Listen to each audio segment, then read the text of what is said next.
प्रशासन सरकार अलर्ट पर है। तूफान कई जिलों से होकर गुजरेगा और कई इलाकों में बहुत ज्यादा नुकसान की आशंका है, तो वहां से लोगों को सुरक्षित जगह पर शिफ्ट किया गया। अभी तक 37,000 से ज्यादा लोगों को सुरक्षित जगह पहुंचाया गया, जिस काम में एनडीआरएफ और एसडीआरएफ की टीम मुस्तैदी से जुट गई हैं। जहां एनडीआरएफ की 17 टीमें तैनात है, कच्छ में 4, द्वारका राजकोट में 3-3, जामनगर में 2, जूनागढ़, पोरबंदर, गिर सोमनाथ, मोरबी और वलसाड़ में 1-1 टीम तैनात की गई, जबकि वडोदरा में 3 और गांधीनगर में 1 टीम को रिजर्व मोड पर रखा गया है। तो वहीं एसडीआरएफ की 10 टीमें तैनात की गई, जिनमें कच्छ, जामनगर और देवभूमि द्वारका में 2-2 टीमें, जबकि जूनागढ़, पोरबंदर, गिर सोमनाथ, मोरबी, पाटन और बनासकांठा में 1-1 टीम तैनात की गई है।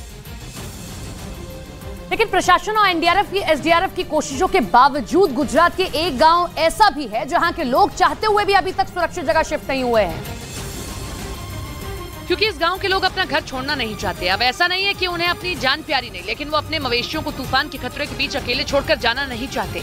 आशीरावान गांव जो सबसे आखिरी गांव है इस इलाके का, वहां पर अभी भी लोग यहां पर रह रहे हैं। इस गांव के लोगों का मुख्य काम पशुपालन है, इसी से इनकी रोजी रोटी चलती है। यही वजह है कि वो अपने मवेशियों के बिना कहीं नहीं जाना चाहते, क्योंकि उन्हें फिक्र है कि उनकी गैर मौजूदगी में उनके मवेशियों का ख्याल रखने वाला कोई नहीं होगा।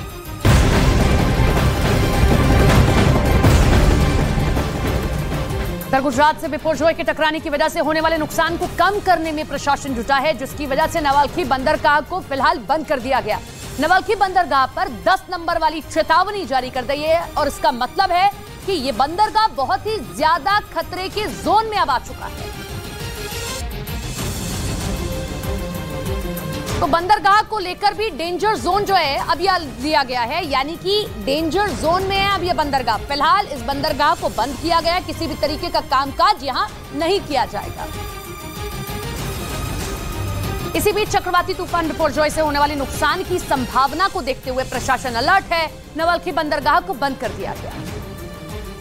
इतना ही नहीं, नवलखी बंदरगाह पर 10 नंबर का चेतावनी सिग्नल जारी किया गया, जिसका मतलब ये है कि बंदरगाह बहुत ही ज्यादा खतरे के जोन में आता है। नवलखी बंदर पे 10 नंबर का सिग्नल लगाया गया है, जिससे पता चलता है कि जो डेंजर जोन में है।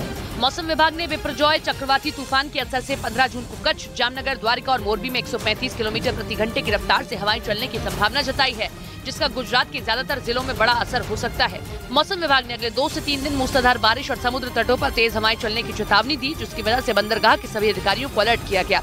साथ ही आसपास के लोगों को सुरक्षित जगह पर शिफ्ट किया गया। तूफान के खतरे के बीच गुजरात के ओखा में फंसे 50 कर्मचारियों को रेस्क्यू किया गया। तूफान के अलर्ट की वजह से समुद्र में नावों और जहाजों की आवाजाही बंद कर दी गई थी, जिसकी वजह से एक निजी कंपनी में काम कर रहे 50 कर्मचारी फंस गए।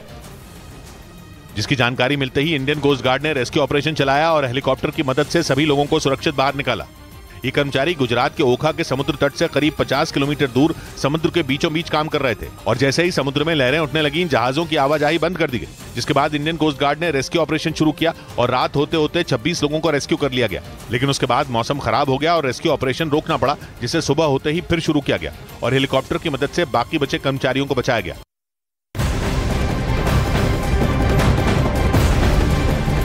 इधर गुजरात के राजकोट में तूफान का असर दिखने लगा है, जहां तेज हवा की वजह से एक बड़ा पेड़ गिर गया, जिसमें दबते दबते एक ऑटो वाला बाल बाल बचा है।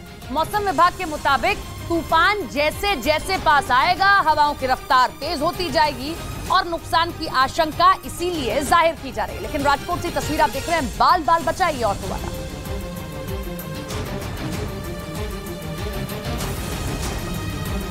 राजकोट में तूफान बिपुरजोय की वजह से तेज हवाएं चली, जिससे एक बड़ा पेड़ गिर गया। पेड़ गिरते इलाके में अफरा तफरी मच गई, क्योंकि तेज हवा की वजह से गिरा पेड़ काफी विशाल था, जिसकी वजह से बड़ा हादसा हो सकता था।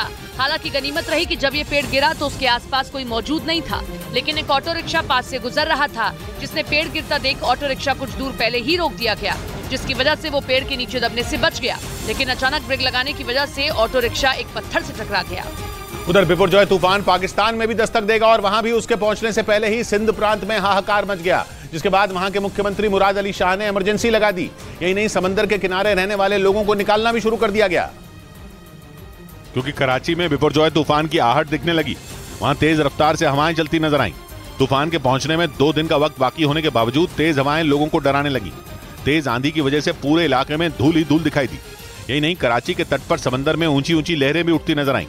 पाकिस्तान के मौसम विभाग के मुताबिक बिपरजॉय के 15 जून को कराची के तट से टकराने की संभावना है। इसी वजह से निचले इलाकों में रह रहे हजारों लोगों को निकालने का काम शुरू कर दिया गया। इसके लिए सिंध प्रांत के मुख्यमंत्री मुराद अली शाह ने पाकिस्तानी नौसेना की मदद मांगी।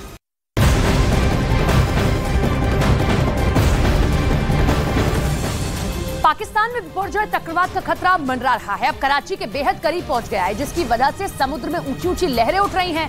पाकिस्तान में 1 लाख लोगों पर तूफान का खतरा मंडरा रहा है। मौसम विभाग ने लोगों से सावधानी बरतने की अपील की है। तो देखिए, भारत में तो है ही नुकसान की आशंका, लेकिन कराची यानी कि पाकिस्तान में भी हालात कुछ ऐसे ही हैं। बिपरजॉय को देखते हुए 1 लाख लोग ऐसे हैं जिनको शिफ्ट किया जा रहा है सुरक्षित जगहों पर, लेकिन वहां हालात पहले ही आर्थिक तौर पर खराब चल रहे हैं। ऐसे में इस तूफान के कारण पाकिस्तान में और खास तौर पर कराची के जो करीब के इलाके हैं वहां हालात और गंभीर हो गए।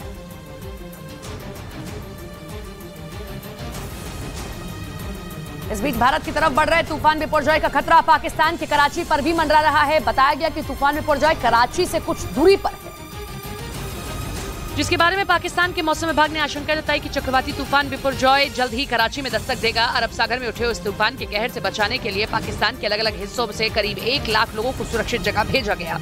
कराची में भी जुमेरात के दिन से तेज आंधी के साथ बारिशें मुतवक्के हैं। पाकिस्तान के मौसम विभाग ने चेतावनी जारी की कि तूफान बिपरजॉय की वजह से 140 किलोमीटर प्रति घंटे की रफ्तार से हवाएं चलने का अनुमान है।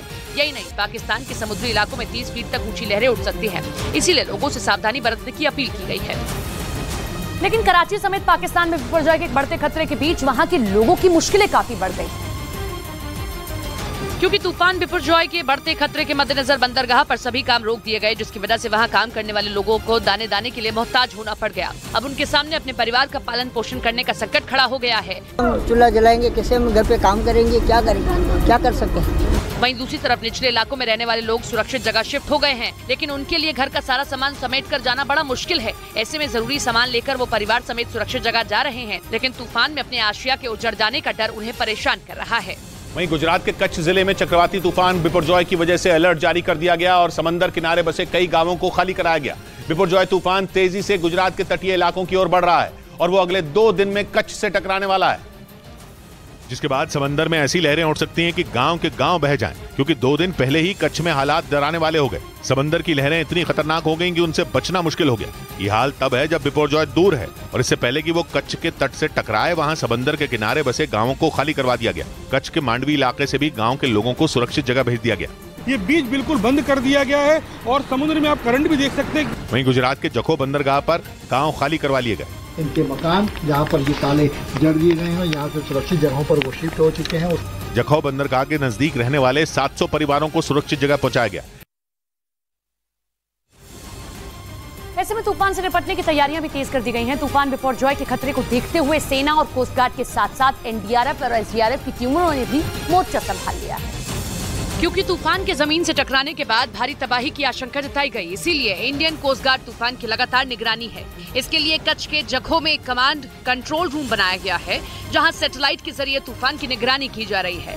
साइक्लोन पर पैनी नजर रखी जा रही है, मिनट टू मिनट अपडेट यहाँ से लिए जा रहे हैं। खतरे को देखते हुए राहत बचाव से जुड़ी तैयारियां भी तेज कर दी गई हैं। तटीय इलाकों में सेना की तरफ से 14 मेडिकल टीमों को तैनात किया गया है।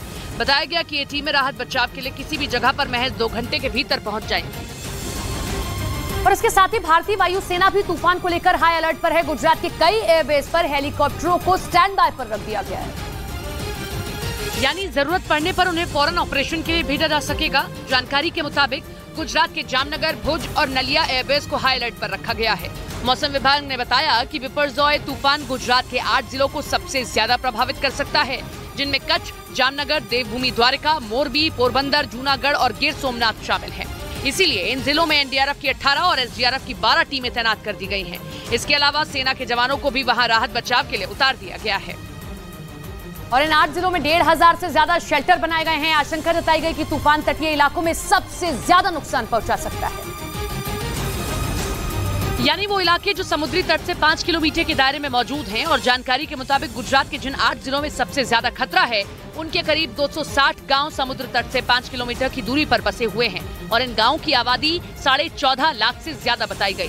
और ये संख्या इतनी बड़ी है कि वहाँ से सभी लोगों को निकाल पाना आसान नहीं होगा। इसीलिए वहाँ तूफान की जमीन से टकराने से पहले राहत बचाव के काम तेज कर दिए गए।